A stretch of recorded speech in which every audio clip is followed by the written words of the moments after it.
नमस्कार बच्चों, मैं हूं शांत कुमार।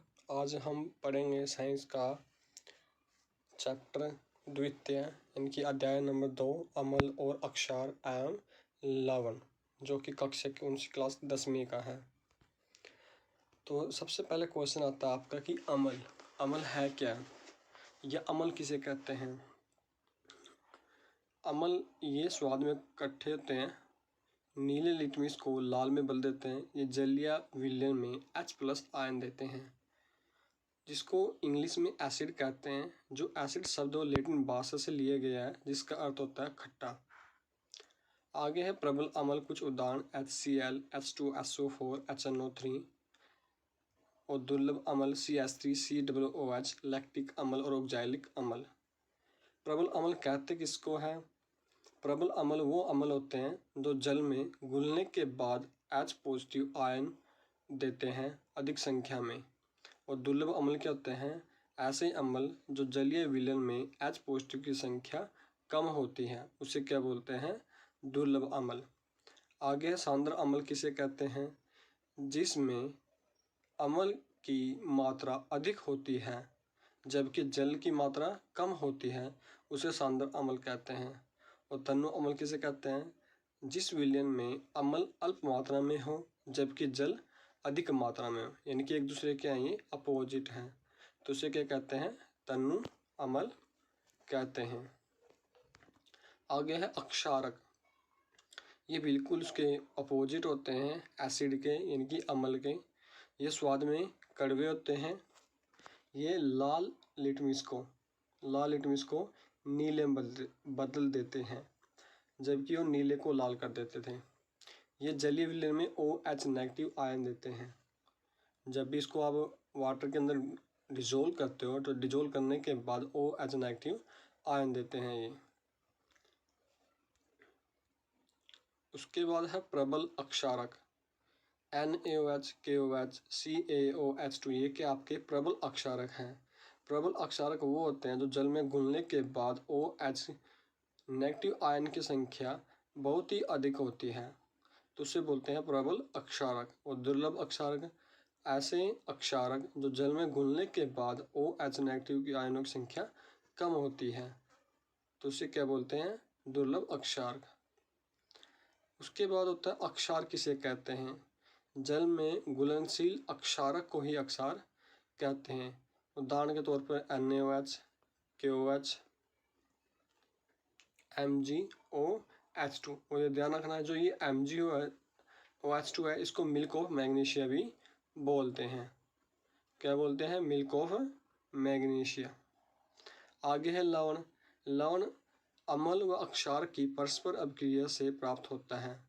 लवण का प्राप्त होता है जब अम्ल व अक्षार की अभिक्रिया कराएंगे तो लवण हमें प्राप्त होगा। उदाहरण के लिए NaCl, KCl। आगे है सूचक। सूचक किसी दिए गए विलयन में अम्ल या अक्षार की उपस्थिति को दर्शाता है। इनका रंग या गंध अम्लीय या अक्षारक माध्यम में बदल जाता है। आगे देखो, सूचक कितने प्रकार के होते हैं। सूचक 3 प्रकार के होते हैं, प्राकृतिक सूचक, कृत्रिम सूचक यानी कि मानव निर्मित, और गंधीय सूचक यानी कि स्मेल के द्वारा, जिससे पता चल जाए कि विलयन कैसा है, कि अम्ल है या अक्षारक है या फिर उदासीन है। तो प्राकृतिक सूचक कौन से होते हैं, ये पौधे में पाए जाते हैं। लिटमस, लाल पत्ता गोभी, हाइड्रोजिया पौधों के फूल, हल्दी। कृत्रिम सूचक कौन से होते हैं, ये रासायनिक पदार्थ होता है, मेथिलीन ऑरेंज, फिनिलैप्थलीन। उसके बाद होता है गंधीय सूचक। इन पदार्थों की गंधियाँ अम्लीय या क्षारक माध्यम में बदल जाती हैं। प्याज और लौंग तेल इसके उदाहरण हैं। जैसे कोई प्याज खाता है तो उसकी स्मेल आ जाती है कि, तो उसमें उसके उदाहरण हैं। उसके बाद होता है प्राकृतिक सूचक, जैसे एग्जाम्पल दिया लिटमस। अगर लिटमस लाल रंग हो जाता है, नीले रंग का होता पहले और लाल में बदल जाता है, तो वो आपका जो विलयन है अम्ल है। यदि वो लाल है और नीले में परिवर्तन हो जाता है, इसका मतलब जो विलयन है वो अक्षार है। सेम ऐसे लाल पत्ता गोभी रस के साथ, अगर आप लाल पत्ता गोभी रस लेते हो और उसके अंदर विलयन डालते हो, तो अगर वो जो लाल पत्ता गोभी का रस अगर लाल हो जाता है, इसका मतलब जो विलयन आपने डाला है वो अम्ल है। या फिर अगर वो हरा हो जाता है, या फिर वो विलयन क्या है, अक्षार। तो इस तरह से आपने प्राकृतिक सूचक है, कृत्रिम सूचक। जैसे आपने मेथिल ऑरेंज लिया कृत्रिम सूचक में, यदि आपने उस विलयन में वो जो आपके पास विलयन है उसके अंदर मैथिलिक ऑरेंज विलयन में डालते हो, अगर वो लाल हो जाता है इसका मतलब अम्ल, या फिर वो पीला हो जाता है, लाल ना होकर अगर पीला हो जाए, जो मैथिलिक ऑरेंज के अंदर आप विलयन डालते हो, तो जो आपने विलयन डाला है वो आपका अक्षार होगा। तो ये चीज़ पता करने के हैं, क्योंकि कुछ ऐसे होते हैं जिसको हम टेस्ट करके नहीं कर सकते, जिसे स्वाद से नहीं पता कर सकते, क्योंकि ये हमारे लिए नुकसानदायक भी हो सकता है, इसलिए हम इनका यूज़ करते हैं, प्राकृतिक सूचक का, कृत्रिम सूचक का या गंधे सूचक का। आगे अम्ल व अक्षारों के रासायनिक गुण। तो अम्ल के साथ जब भी किसी धातु की रिएक्शन कराते हैं, अभिक्रिया होती है, तो लवण और हाइड्रोजन हमें मिलता है। और सेम ही चीज़ अगर हम किसी धातु के साथ अक्षार की अभिक्रिया कराते हैं तो लवण और हाइड्रोजन मिलती हैं, जो दोनों में क्या है, ये कॉमन है। जब भी किसी अम्ल की धातु के साथ रिएक्शन कराएंगे तो हमें क्या मिलेगा, लवण और हाइड्रोजन। सेम ही अगर अक्षार के धातु के साथ करते हैं तो लवण और हाइड्रोजन मिलेगा। ये आपको उदाहरण नीचे दिया हुआ है। आगे है पोप टेस्ट। पोप टेस्ट है क्या, कि पोप टेस्ट में होता है क्या कि हाइड्रोजन गैस निहित प्रणाली के पास जब एक मोमबत्ती लाए जाते हैं तो पोप की ध्वनि उत्पन्न होती है। इस टेस्ट को हाइड्रोजन की उपस्थिति दर्शाने के लिए प्रयोग किया जाता है। यानी कि एक प्रणाली होती है, उसके अंदर हाइड्रोजन गैस होती है, जैसे मोमबत्ती को पास लाएंगे तो क्या होगा, एक पोप की ध्वनि आवाज़ दिखाए, तो इससे ये साबित होता है कि उस प्रणाली में हाइड्रोजन है। आगे है धातु कार्बोनेट और धातु बाइकार्बोनेट की अभिक्रिया, यानी कि अम्ल के साथ अभिक्रिया। ध्यान रखना कि अक्षार के साथ कोई अभिक्रिया नहीं होगी, किसकी, धातु कार्बोनेट या बाइकार्बोनेट, सिर्फ किसकी होगी, अम्ल की होगी। तो अम्ल प्लस धातु कार्बोनेट तो क्या बनाएगा, लवण, जल और कार्बन डाइऑक्साइड। सेम ही चीज़ अगर अम्ल की धातु बाइकार्बोनेट साथ होती है तो लवण प्लस में CO2 प्लस में जल बनता है। ध्यान रखना आपको ना, अक्षार के साथ कोई अभिक्रिया नहीं होगी। नेक्स्ट है चूने के पानी का टेस्ट। उत्पादित कार्बन डाइऑक्साइड को चूने के पानी से प्राप्त करने पर पानी दूधिया हो जाता है। तो क्या होता है कि जब भी आपको ये कैल्शियम हाइड्रोक्साइड से कार्बन डाइऑक्साइड को इसमें प्रवाहित करेंगे तो क्या कैल्शियम कार्बोनेट में चेंज हो जाएगा प्लस में जल, और जो रंग है वो कैसा हो जाता है, दूधिया हो जाता है। उसके बाद है अम्ल और अक्षार की परस्पर अभिक्रिया। जब भी अम्ल और अक्षार की अभिक्रिया कराएंगे तो लवण और जल बनेगा। आगे है उदासीकरण अभिक्रिया, जो कि इम्पोर्टेंट है। जब अम्ल द्वारा अक्षार का प्रेक्षित प्रभाव या फिर अक्षार द्वारा अम्ल का प्रभाव समाप्त हो जाता है तो परिणाम स्वरूप लवण और जल प्राप्त होता है, तो उस अभिक्रिया को उदासीकरण अभिक्रिया कहते हैं। एग्जाम्पल दिया हुआ आपका NaOH, जो कि आपका अक्षार का है, HCl अम्ल है, NaCl लवण है, H2O जल है। और ये आपके सामने कुछ उदाहरण भी दिए हुए हैं उदासीकरण अभिक्रिया के। आगे है अम्लों के साथ धात्विक ऑक्साइड की अभिक्रिया, यानी कि धात्विक ऑक्साइड की अगर अम्लों के साथ अभिक्रिया होती है क्या बनता है, लवण और जल बनता है। अब देखो धात्विक ऑक्साइड क्या है, जब भी किसी धातु के साथ O जुड़ जाए तो वो ऑक्साइड बन जाती है। जैसे मैंने यहाँ पर लिख दिया आपका JN, यानी कि जिंक, अगर O लगा देता हूँ तो क्या बन गया, जिंक ऑक्साइड। उसके बाद जैसे NaO,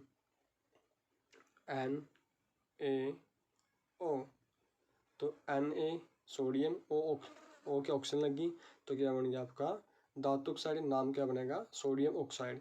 अगर मैं अम्ल के साथ रिएक्शन कराता हूँ तो क्या बनेगा, कॉपर क्लोराइड प्लस में वाटर, ये दिया हुआ हुआ। जैसे कॉपर ऑक्साइड प्लस HCl तो क्या बन गया, कॉपर क्लोराइड प्लस में H2। अगर यहाँ पर Na रख दूँ तो तभी क्या आ जाएगा, NaCl2 प्लस H2 हो जाएगा। तो कॉपर क्लोराइड के बनने से विलयन का रंग क्या होता है, नीला हो जाता है। धात्विक ऑक्साइड की प्राकृतिक कैसी होती है, ये इंपॉर्टेंट क्वेश्चन है। कैसी होती है, वो अक्षारीय की होती है। जो धात्विक ऑक्साइड है ना, उसकी प्रवृत्ति कैसी होती है या किस नेचर का होता है, वो अक्षारीय नेचर का। क्यों, क्योंकि अम्ल के साथ क्रिया करके क्या बनाएगा, लवण और जल बनाएगा। आगे उदाहरण में दिए हैं कॉपर ऑक्साइड और मैग्नीशियम ऑक्साइड के। नेक्स्ट है अधात्विक ऑक्साइड की अक्षार ऑक्साइड। जब भी किसी अधातु ऑक्साइड की अक्षार के साथ करते लवण और जल बनता है। ध्यान रखना कि अधातु ऑक्साइड क्या होती है, जो गैस होती है उसको अधात्विक बोला जाता है, जैसे हाइड्रोजन, कार्बन, नाइट्रोजन, ऑक्सीजन, ये सब क्या आपकी अधातु है। तो अगर इस अधातु के साथ माना जैसे सी है ये अधातु है, इसका ओ जुड़ गई तो क्या बन गया, अधात्विक ऑक्साइड बन गया। तो ये अधात्विक ऑक्साइड के जब भी एक साथ साथ कहेंगे तो लवण और जल बनता है। अधात्विक ऑक्साइड की प्रवृत्ति होती कैसी है, अधात्विक ऑक्साइड की जो प्रवृत्ति है वो कैसी होती है, अम्लीय होती है, बिल्कुल उल्टा होता है धात्विक ऑक्साइड का। और विद्युत द्वारा ये विद्युत द्वारा प्रभावित पर ये खंडित होते हैं, टूटते हैं। जलीय विलयन में अम्ल व अक्षार, जल की उपस्थिति में अम्ल क्या होते हैं, आयन उत्पन्न करते हैं। हम पहले ही ऊपर पढ़ चुके हैं कि जो अम्ल होता है जलीय विलयन में क्या करते हैं, वो H पॉजिटिव आयन देते हैं और H+3O पॉजिटिव यानी कि हाइड्रोजनियम आयन के रूप में पाए जाते हैं। देखो ये इस तरह से आपको रिएक्शन दिया कि H+H2 H3O पॉजिटिव बन गया, HCl पानी के अंदर मिला दिया तो क्या बन गया, H3O positive plus Cl negative. तो ये H3O पॉजिटिव ये भी क्या है, अम्ल है, इसके रूप में पाए जाते हैं। उसके बाद जल की उपस्थिति में OH नेगेटिव आयन, जैसे हमने अक्षार को पानी के अंदर डाला तो क्या देगा, टूटने के बाद खंडित होने के बाद OH नेगेटिव देगा। इसका मतलब क्या है कि वो विलयन अक्षारक है। उसके बाद सभी अक्षारक जल में घुलनशील नहीं होते, जल में घुलनशील अक्षार को ही अक्षार कहते हैं। जो जल के अंदर घुलेंगे अक्षारक उनको अक्षार भी कह देते हैं। वो सभी अक्षारक होते हैं परंतु सभी अक्षारक अक्षार नहीं होते। आगे है क्वेश्चन है कि जल के साथ अम्ल या क्षार को मिलाते समय सावधानी क्यों बरतनी चाहिए। और तो इसका आंसर है कि हमेशा अम्ल या क्षार को ही जल में मिलाना चाहिए, लगातार इसे हिलाते रहना चाहिए क्योंकि अब क्या होती है, ऊष्माक्षेपी होती है। तो जल के अंदर अम्ल नहीं मिलाना चाहिए, हमेशा ही जो जल है उसके अंदर अम्ल मिलाना चाहिए। आपको इस चीज़ का ध्यान रखना कि कभी भी अम्ल के अंदर जल ना मिलाएं, अम्ल के अंदर जल ना मिलाएं, ये क्या गलत है क्योंकि ये जो ऊष्माक्षेपी अभिक्रिया बहुत अधिक होती है। हमेशा ही अम्ल को जल में मिलाएं और हिलाते समय जल को हिलाते रहें। उसका कारण दिया हुआ भी ऐसा क्यों कि सांद्र अम्ल में जल मिलाने पर उत्पन्न हुई ऊष्मा कारण मिश्रण असफल होकर बाहर आ सकता है और आप जल भी सकते हो। इसलिए स्थानीय ताप के कारण कांच का पात्र टूट जाता है। तो जल को अम्ल में डालने से ये लिखा भी हुआ है कि जब आप जल को अम्ल में डालो तो क्या क्या होगा, तो कांच का पात्र टूट सकता है और मिश्रण जो है असफलित होकर बाहर आ सकता है।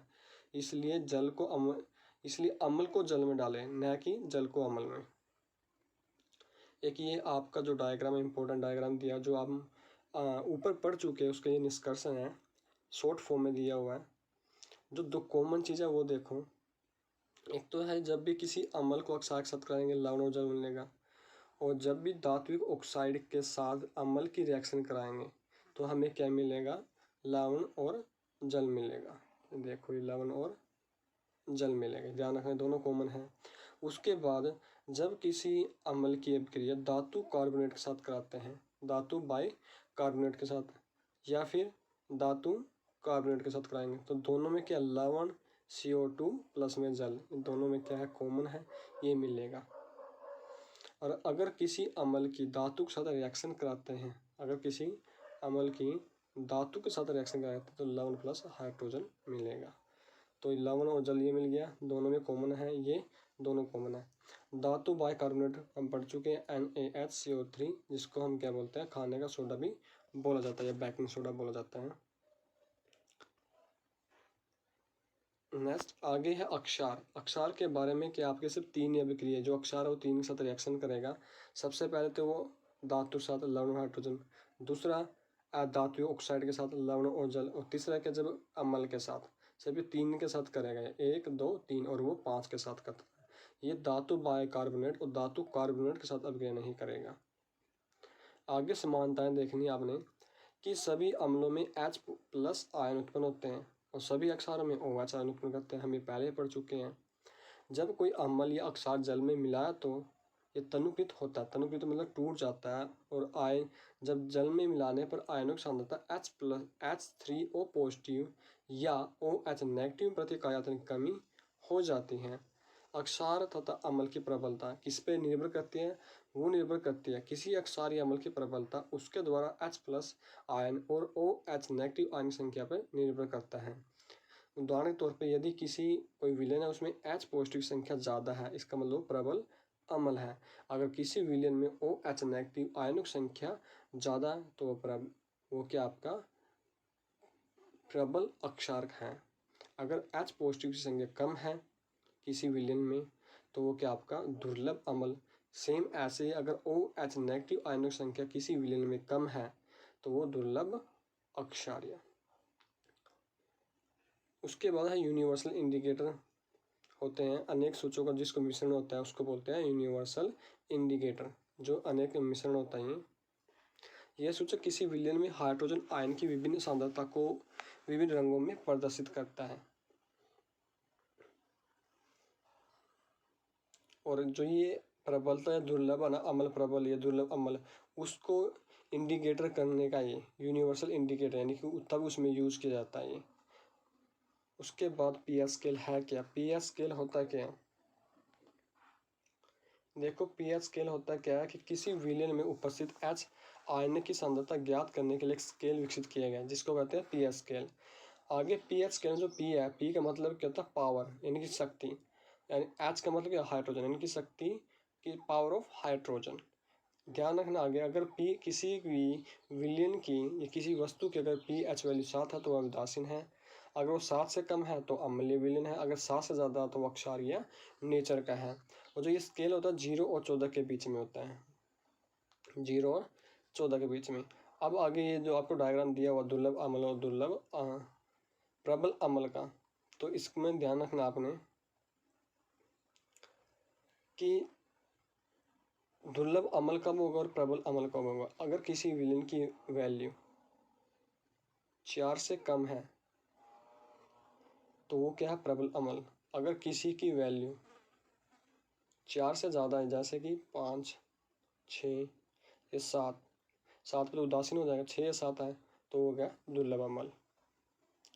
ये उदाहरण भी दिए आपने प्रबल अम्ल के HCl H2O SO4 hydrogen sulphate भी बोलते हैं इसको HNO3 नाइट्रिक एसिड बोला जाता है HNO3 को। ये CH3COOH H2O CO3।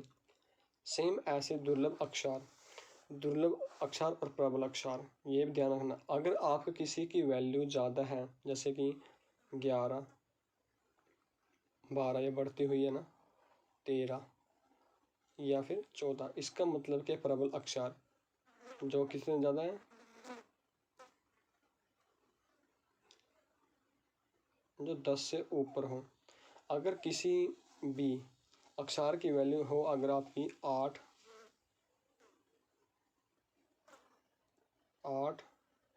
9 और 10 ये 3 वैल्यू हो तब क्या हो जाएगा आपका अक्षार तो होगा लेकिन दुर्लभ अक्षार होगा। यह चीज़ ध्यान रखना।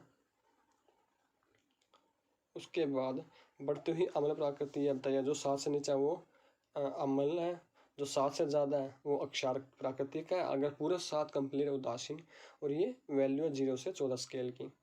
सेम ऐसे H आयन सांद्रता में वृद्धि अगर वो 7 से कम है तो उसमें बिल्कुल H आयन की वृद्धि होगी। जैसे 1 है वैल्यू 2 है 3 है वो बिल्कुल प्रबल अम्ल होगा। सेम H आयन की कमी जैसे वो 14 के पास आएगा तो H आयन की क्या हो जाएगी कमी हो जाएगी। उसके बाद क्या वो प्रबल अक्षर होता जाएगा। आगे दैनिक जीवन में पीएच का महत्व क्या है कि हमारा जो पीएच की वैल्यू है हम कहते हैं स्केल है इसका यूज़ कहाँ पर होता है। ये पौधों एवं पशु पीएच के प्रति संवेदनशील होते हैं तो हमारा जो ब्लड है जो उसकी पीएच वैल्यू होती है वो 7 से लेकर यानी 7.0 से लेकर 7.8 पीएच के बीच में होती है। और जो वर्षा के जल है उसका जो पीएच मान कितना होता है 5.6 से कम होता है। क्या एग्जैक्ट टाइम में जाता है कि जो वर्षा का जल है ये अम्ल वर्षा कब होती है। ये जो अम्ल वर्षा होता है उसका पीएच वैल्यू कितनी होती है तो आपने ध्यान रखना 5.6 से भी कम होती है। और हमारे शरीर का 7.0 से लेकर 7.8 के बीच में होता है। अब आगे है आपका जो मिट्टी है उसका पीएच। अच्छी उपज के लिए एक पौधे को एक विशिष्ट पारस की आवश्यकता होती है। किसी स्थान की मिट्टी का पीएच कम या अधिक हो तो किसान उसमें आवश्यकता अनुसार अम्ल या क्षारीय पदार्थ मिलाते हैं। आगे हमारे पाचन तंत्र का पीएच यानी कि हमारा जो शरीर होता है जो उदर होता है उसमें क्या होता है हाइड्रोलिक अम्ल होता है जिसको लिखते हैं हम HCl जो भोजन के पाचन में सहायता करता है। तो अपच की स्थिति में उधर अधिक मात्रा में अम्ल उत्पन्न होता है, जिसके कारण क्या होता है, उधर में हमें दर्द या जलन पैदा होता है। तो उस दर्द को मुक्त करने के लिए हम किसका यूज करते हैं, एंटासिड का, इस चीज़ का यूज करते हैं हम। और होता क्या उसमें, अक्सार का होता है, उसमें क्या होता है, उसमें अक्सार होता है। अक्सार का उपयोग किया जाता है जो अम्ल की अधिक मात्रा को उदासीन कर देता है, जैसे कि मिल्क ऑफ मैग्नीशिया। मैं इसका फार्मूले ऊपर बता चुका हूँ, MgOH2। इसका फार्मूला क्या है, मिल्क ऑफ मैग्नीशिया, ये यूज़ करते हैं हम, मिल्क ऑफ मैग्नीशिया। फार्मूला क्या है इसका, Mg(OH2), ये मिल्क ऑफ मैग्नीशिया है। इसके अंदर क्या होता है, आपका अक्षार होता है। आगे है pH परिवर्तन के कारण दंत अक्षर होगा। मुंह के pH का मान क्या होता है, 5 पॉइंट से कम होने पर, यदि हमारा जो माउथ है, अगर उसकी जो pH की वैल्यू हमारे माउथ के अंदर 5 पॉइंट से कम है, तो दांतों का क्या होता है, अक्षय रोग हो जाता है। और दांतों का जो एनिमल किससे बना होता है, कैल्शियम फॉस्फेट से बना होता है, जो शरीर का सबसे कठोर पदार्थ होता है। हमारे शरीर का सबसे कठोर पदार्थ क्या होता है, कैल्शियम फॉस्फेट, यानी दांत का एनिमल होता है। लेकिन ये जल में क्या होता है, घुलता नहीं। लेकिन जैसे अगर pH की वैल्यू 5.5 से कम होती है तो अक्सारित होता है। अक्सारित मतलब इसको नुकसान पहुंचना शुरू हो जाता है और इसमें दांतों में दर्द होना शुरू हो जाता है। तो उसके लिए क्या होता है, अक्षय दंत मंजन का यूज़ करते हैं। जितने भी हम घरों में कोलगेट यूज़ करते हैं, चाहे वो पेप्सोडेंट का हो या कोलगेट कंपनी का हो, जब हम दंत मंजन यूज़ करते हैं डाबर का हो, तो उसके अंदर क्या होता है, अक्षार्य होता है। तो अक्षार तो आपने पता ही है, जब भी अम्ल और अक्षार रिएक्शन करते हैं, अब क्रिया होती है तो लवण बनता है, जल बनता है। इस कारण से क्या होता है, आपका जो पेन है वो कम हो जाता है। आगे पशु और पौधों द्वारा उत्पन्न रसायनों से आत्मरक्षा कैसे होते हैं। देखो, जब भी कोई डंक की बात की जाए, एक जो मधुमक्खी डंक हो गया, जैसे उसके बाद नेटल का डंक हो गया, और एक होता है आपका जो बिच्छू है उसका डंक हो गया, तो उसमें जब डंक होता है उसमें कौन सा अम्ल होता है, मैथनोइक अम्ल। ठीक है, तो जो जिसके कारण क्या होता है, हमारा जो भी जैसे मच्छर काटता है तो वो भी क्या, मैथनोइक अम्ल छोड़ता है, जिसके कारण हमारे जो स्किन है वो क्या होता है, स्वेलिंग आ जाती है, वो क्या होता है, सूज हो जाती है और उसमें दर्द होता है। तो डंक मारे गए अंग में क्या होता है, अगर हम बेकिंग सोडा का उपयोग करें, डंक में मारने वाले में अगर हम बेकिंग सोडा का उपयोग करें तो क्या होता है, हमें आराम मिलता है, क्योंकि बेकिंग सोडा क्या होता है, आपका अक्षार्य नेचर का होता है। ये इसके इलाज करने के लिए हम डाक पत्ते का भी उपयोग करते हैं। आगे आपको ये एक कुछ क्वेश्चन दिए हुए हैं कि जैसे पहला क्वेश्चन आपका, अगर यदि भी कोई प्रबल अम्ल और प्रबल अक्षार है तो वो क्या बनाएगा, उदासीन। उसके बाद अगर प्रबल अम्ल है और दुर्लभ है, हमेशा ही प्रबल का क्या होगा, प्रभाव ज़्यादा होगा। इस चीज़ का ध्यान रखना। यदि आपके पास प्रबल अम्ल है और दुर्लभ है तो क्या बनेगा, प्रबल अम्ल है तो जो विलन बनेगा वो अम्ल लवण बनेगा, जो 7 से कम होता है। यदि आपके पास प्रबल अक्षार है और दुर्लभ अम्ल है तो ध्यान रखना, जिस जो पहले प्रबल है ना उसका आपका अप्रभाव ज़्यादा पड़ेगा। यानी प्रबल अक्षार है, इसका मतलब क्या, लवण भी कैसा बनेगा, अक्षार का बनेगा। ठीक है, अगर दोनों ही प्रबल प्रबल है तो उदासीन, अगर एक प्रबल अम्ल है तो उसका अम्ल लवण भी अम्लीय बनेगा, अगर प्रबल अक्षार है तो अक्षार्य लवणीय बनेगा। आगे है साधारण नमक से रासायनिक, यानी कि जो आपका घरों में साधारण नमक यूज़ करते हैं ना, उससे प्रोडक्ट बनाए जाते हैं। एक सोडियम हाइड्रोक्साइड, जिसको कास्टिक सोडा बोला जाता है, व्यंजक चूर्ण, बेकिंग सोडा, धोने का सोडा, और प्लास्टर ऑफ पेरिस। और चीज़ का ध्यान रखना, जो बेकिंग सोडा है ना उसको बोलते हैं हम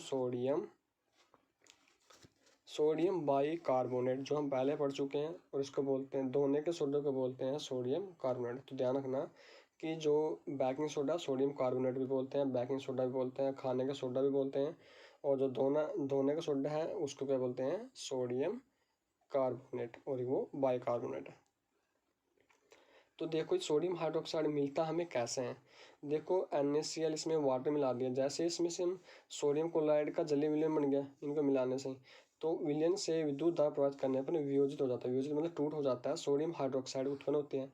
इस प्रक्रिया को क्या बोलते हैं, हम क्लोर अक्षार अभिक्रिया बोलते हैं। इंपॉर्टेंट भी है, एग्जाम के पॉइंट ऑफ व्यू एग्जाम में आ भी चुका है, कई बार पूछा जा चुका कि क्लोर अक्षार क्या है। तो सिंपल सा है कि NaCl और वाटर है, NaCl और वाटर, इनको मिला दिया, विद्युत धारा प्रवाहित कर दी तो NaOH मिल गया। यही है ना सोडियम हाइड्रोक्साइड। क्लोरीन गैस और हाइड्रोजन गैस हमें प्राप्त होती है। तो ये 3 प्रोडक्ट हमें मिलते हैं इस सब क्रिया से। तो ये क्या आपकी क्लोर अक्षारक की। अब इनके उपयोग देखना है। एनोड पर हमेशा क्लोरीन गैस आएगी, कैथोड पे हाइड्रोजन गैस, और जो कैथोड के पास है वो NaOH। अब उपयोग देखो, हाइड्रोजन गैस का उपयोग ईंधन मार्ग में यूज करता है, यानी कि ईंधन के रूप में। क्लोरीन की Cl2 क्लोरीन बोलते हैं, क्लोराइड भी बोलते हैं इसको। जल को स्वच्छता के लिए यानी जीवाणु मुक्त करने के। PVC पॉलीविनाइल यानी पाइप बनाने में। CFC क्लोरोफ्लोरो कार्बन ये गैस होती है जिसमें रेफ्रिजरेटर जो AC ठंडा करने के लिए वहाँ पर यूज की जाती है ये। HCl आपने पता है औषधि बनाने में। हाइड्रोलिक अम्ल आपको औषधि बनाने में भी होता है, कुछ मेडिसिन होती है। आप देखना कि हाइड्रोलिक अम्ल होता है उसके अंदर HCl। इस्पात की सफाई के लिए। NaOH धातु से ग्रीस हटाने के लिए, साबुन और कागज बनाने के लिए, जिसको हमने कागज कास्टिंग सोडा भी कहते हैं। साबुन और कागज उद्योग में यूज किया जाता है इसका। Cl2। आगे है व्यंजक चूर्ण का निर्माण कैसे होता है। सूक्ष्म बुझे हुए चूने पर क्लोरीन की प्रक्रिया करने से व्यंजक चूर्ण प्राप्त होता है। ये बिल्कुल आसान सा है, बस ध्यान रखना आपने। शुष्क बुझा हुआ चूना क्लोरीन गैस उसमें डाल दी तो CaOCl2 प्लस में जल बन गया। ये क्या है, व्यंजक चूर्ण का फार्मूला। अब इसको उपयोग इंपॉर्टेंट है सबके, कि वस्त्र उद्योग में, कागज की फैक्ट्री की लकड़ी, मंजन के लिए, रासायनिक उद्योग के उपाचक के रूप में, पीने वाले जल को कीटाणु से मुक्त करने के लिए। आगे है बेकिंग सोडा, जिसकी हम बात कर रहे थे बेकिंग सोडे की। ये है आपका बेकिंग सोडा NaHCO3। खाने का सोडा बोला जाता है। सोडियम बाइकार्बोनेट भी इसी को बोला जाता है। तीनों नाम इसी के हैं। और ये है क्या, बनता क्या था कि NaCl वाटर, ये तो है ही है। ये क्या है, नमक के अंदर अगर पानी मिला दिया, प्लस में CO2 गैस प्रवाहित कर दी, साथ में NH3 मिला दिया, तो हमें क्या मिल जाएगा, NH4Cl NaHCO3, यानी कि सोडियम बाइकार्बोनेट ये मिल जाएगा। ये रिएक्शन इंपॉर्टेंट है। ये बनता कैसे, ये भी इंपॉर्टेंट है।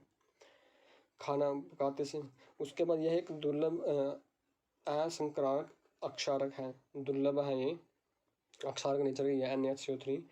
उसके बाद खाना पकाते समय इसको गर्म करते हैं, यानी NaHCO3 को गर्म करते हैं खाना पकाते समय, तो बनता है क्या आपका Na2CO3 प्लस में H2O प्लस में CO2, यानी गैस बाहर निकलती है। कौन सी, CO2, साथ में वाटर और साथ में क्या आपका Na2CO3। अब देखो Na2CO3 क्या है, तो इसके उपयोग देखते हैं हम। इनसे सोडियम खाने के सोडे के, या फिर सोडियम बाइकार्बोनेट के, या हमने जो अभी पढ़ा था इसको बेकिंग सोडे को। तो बेकिंग पाउडर बनाने में किया जाता है कि बेकिंग सोडा प्लस में टारटारिक अम्ल, तो एक बेकिंग पाउडर बनता है। और इसका उपयोग क्या होता है कि जो CO2 गैस के कारण ही हम जो पाव रोटी है या केक है वो उड़ जाता है। तो क्वेश्चन भी आता है कि जो जब खाने हम मीठा सोडा मिलाते हैं, क्यों मिलाते हैं, कारण क्या, वो क्या, जब भी हम पूरी करते हैं तो उसके अगर मीठा सोडा मिला दिया जाए, बेकिंग पाउडर मिला दिया जाए, तो पूरी क्या जाती है, फूल जाती है। किसके कारण, CO2, क्योंकि CO2 गैस उत्पन्न होगी, जिसके कारण क्या जाती है, वो हल्की होते हैं। और एक ऐसे जो केक है वो भी, केक मुलायम होता है, वो किसके कारण होता है, उसमें CO2 गैस के उत्पन्न के कारण होता है। उसके बाद यह एक एंटी एसिड है। इसका उपयोग सोडा अम्ल अग्निशामक में भी किया जाता है। आगे है धोने का सोडा। धोने का सोडा जो फार्मूला है Na2CO3 10H2O। तो इसका नाम क्या है, धोने का सोडा नाम तो है, दूसरा नाम क्या है, जो रासायनिक नाम भी बोल देते हैं, सोडियम कार्बोनेट। क्या नाम है, सोडियम कार्बोनेट। इसके अंदर जो पानी के अणु कितने होते हैं, 10। तो ये ध्यान रखना। सोडियम कार्बोनेट को पुनः क्रिस्टलीन में धोने से सोडा प्राप्त होता है। देखो ये है Na2CO3, जब हमें प्राप्त हुआ था, ऊपर हमने जो पढ़ा था, उसके अंदर पानी मिला दिया 10 कण पानी के, तो आपका क्या बन गया, Na2CO3 10H2O। उपयोग आम सी बात है, तो धोने का सोडा है तो कपड़े धोने का काम आएगा। इसका उपयोग कांच साबुनों का उद्योग में, बोरैक्स के उत्पादन में, घरों में सफाई के लिए, जल की स्थायी कठोरता को इसका उपयोग किया जाता है। ये बहुत बार क्वेश्चन होता है कि जल की स्थायी कठोरता को दूर करने के लिए किसका उपयोग जाता है, कपड़े धोने का सोडा, या आप लिख भी सकते हो सोडियम कार्बोनेट का। आगे है POP। आपने सुना भी होगा POP, घरों में यूज करते हैं POP, Paris of plaster. Formula CaSO4, half कण पानी का यानी कि वाटर का, H2O। ये आपका क्या है, प्लास्टर ऑफ पेरिस, इससे यानी कि प्लास्टर ऑफ पेरिस से हमें जिप्सम बनाना है। उसकी विधि देखो, जब आप जिप्सम को 373 डिग्री पर गर्म करते हो तो जल के अणु को त्याग कर कैल्शियम सल्फेट हेमेटाइट बनता है। ठीक है, जिप्सम को अगर इसको गर्म कर दिया जाए, जिप्सम को अगर गर्म कर दिया जाए तब ये पैरसोप्लास्टर बनता है। और पैरसोप्लास्टर से जिप्सम कैसे बनता है वो देखो, CaSO4 हाफ कण वाटर, तो हमने क्या लिया, 1/1/2 कण पानी के लिए, तो क्या बन गया आपका जिप्सम। अगर जिप्सम से हमें दोबारा पैरसोप्लास्टर चाहिए तो इसको गर्म कर दो, तो दोनों की ये रिवर्स रिएक्शन है। देखो, अगर हम यहाँ जिप्सम से POP बनाना है तो इसको गर्म कर दो। ठीक है, जिप्सम से यानी इसको ये तीर के निशान इस तरफ से कर दो। अगर जिप्सम से बनाना है इसको गर्म कर दो तो क्या बन जाएगा POP। अगर POP से हमें जिप्सम बनाना है तो क्या कर दो, इसके अंदर हाफ कण पानी का अंदर मिला दो। अगर इससे हमने ये मिलाना तब ये कर दो, ये रिवर्स है बिल्कुल। इसको उपयोग देखने हमने POP का उपयोग, प्लास्टर ऑफ पेरिस का उपयोग डॉक्टर टूटी हुई हड्डी का सही जगह पर रखने के लिए। आपने देखो कभी कभी फ्रैक्चर आ जाता है तो प्लास्टर करता है, वो किससे बनाता है, POP से, यानी पैरसो प्लास्टर। खिलौने बनाने में, सजावट का सामान बनाने के लिए, मूर्ति बनाने के लिए इसका उपयोग सतह को चिकना बनाने के लिए किया जाता है। आगे है क्रिस्टलन का जल।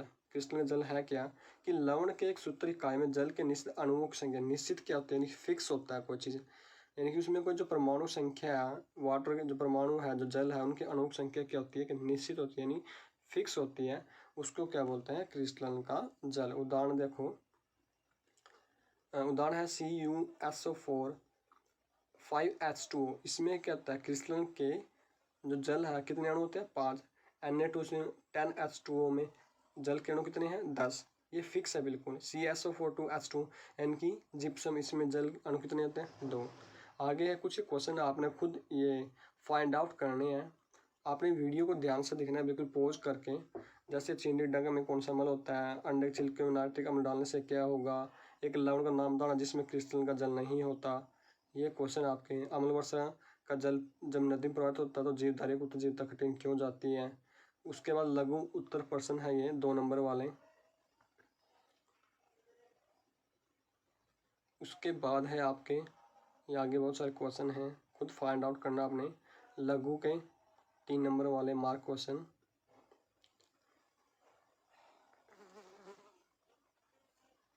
आगे है ये 5 क्वेश्चन, 5 नंबर वाले, जो 5 नंबर के हैं। ये रिएक्शन है, इसमें आपने ABC का बताना है। तो ये चीज़ है। आपने अपना कीमती समय देने के लिए धन्यवाद। जय हिंद, जय भारत।